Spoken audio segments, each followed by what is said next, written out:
Let me take you back to the summer of 2014.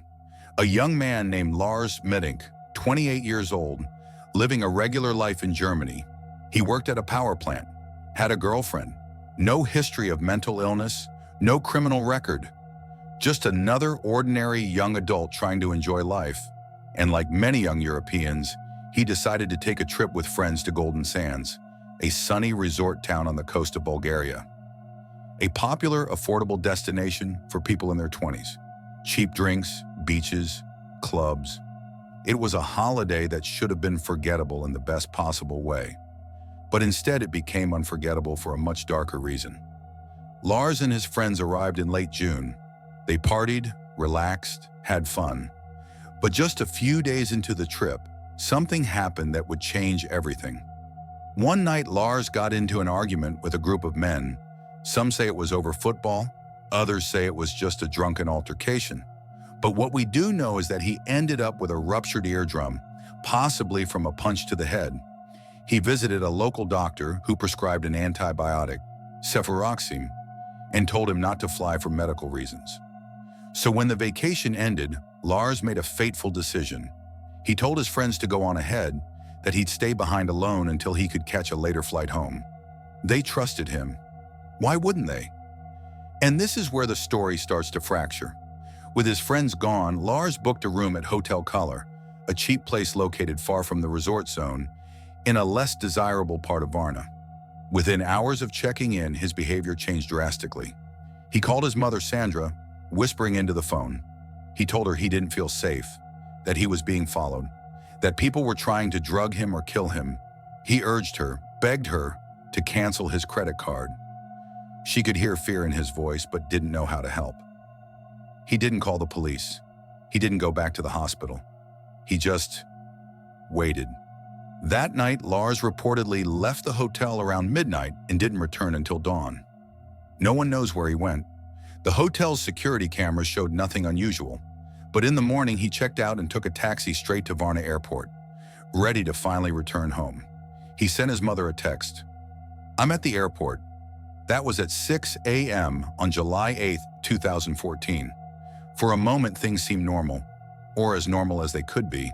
He had his ticket. He had his boarding pass. He even checked in with the airport doctor again to get cleared for the flight. And then, everything fell apart. According to staff, Lars was calm at first, but during the exam, a construction worker entered the airport clinic for unrelated reasons, and Lars suddenly became agitated, paranoid, then terrified. He mumbled something about not wanting to die. Then he bolted, not out of fear, but out of panic. Real, visceral panic. CCTV footage captured it all. Lars grabs his backpack, sprints through the terminal, dashes through the parking lot, and disappears into the trees surrounding the airport. That was the last confirmed sighting of him. His phone, wallet, passport, all left behind. He had nothing with him, just the clothes on his back, just fear in his eyes. Authorities searched the area. Forest patrols were conducted for days. No trace, no body, no answers. And here's where the speculation begins. Some believe Lars had a mental breakdown, a sudden onset of paranoid schizophrenia or drug-induced psychosis. But there's no history of mental illness. He wasn't known to take recreational drugs. His behavior was off, yes, but nothing beforehand suggested a psychiatric condition. Then again, some episodes come without warning. Others believe the antibiotic he was prescribed triggered a rare reaction. Cefuroxime can, in extremely rare cases, cause confusion, hallucinations, or disorientation, especially when mixed with alcohol or if taken in high doses. But even this is speculation, a medical theory for a behavioral mystery. Then there are the darker possibilities. What if Lars's fear wasn't imagined? What if he was being followed? Some Reddit threads and online forums have explored the theory that Lars stumbled into something he wasn't supposed to. Perhaps he witnessed something, a drug deal, human trafficking, police corruption, something dangerous. He did, after all, move to a non-tourist area after the fight. He whispered to his mother about being hunted, and when the construction worker entered the clinic, He fled like a man who thought his life was in danger. Could he have been targeted? Could someone have been after him? And then there's the forest. After he ran, he vanished into dense brush and trees. Authorities combed the woods, helicopters, dogs, drones. Nothing. If he died from exposure, wild animals, or an injury, why wasn't his body found? If he lived, how did he survive without money, ID, or gear? Over the years, there have been sightings. A man in Canada, another in Brazil, photographs, tips. One YouTube video shows a homeless man in the Brazilian countryside who looks strikingly like Lars. The resemblance is uncanny, but no leads ever confirmed. DNA tests remain unreleased. No footage ever verified. Then there's the most heartbreaking possibility of all.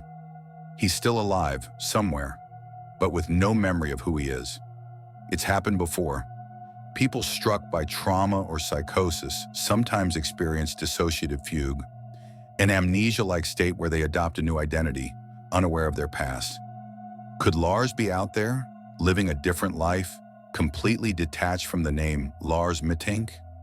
His mother, Sandra, believes so. She has spent nearly a decade searching for him. She's given interviews, built websites, hired private investigators. Her belief never wavered that Lars didn't die that day, that he was running from something real. We may never know what really happened, but one thing is certain, this case haunts people. It haunts the internet. It haunts me. Because there's something deeply unsettling about watching a man run for his life on security footage, and knowing that was the end of the trail. The final breadcrumb in a path that simply disappears into the dark. No criminal, no suspect, no closure, just Lars, running and gone. If this story disturbed you, it should, because sometimes the most terrifying horror stories aren't fiction. They're just unsolved. You've been listening to Silent Stories. Subscribe if you want more of these tales, and leave a comment. What do you think happened to Lars Mittank?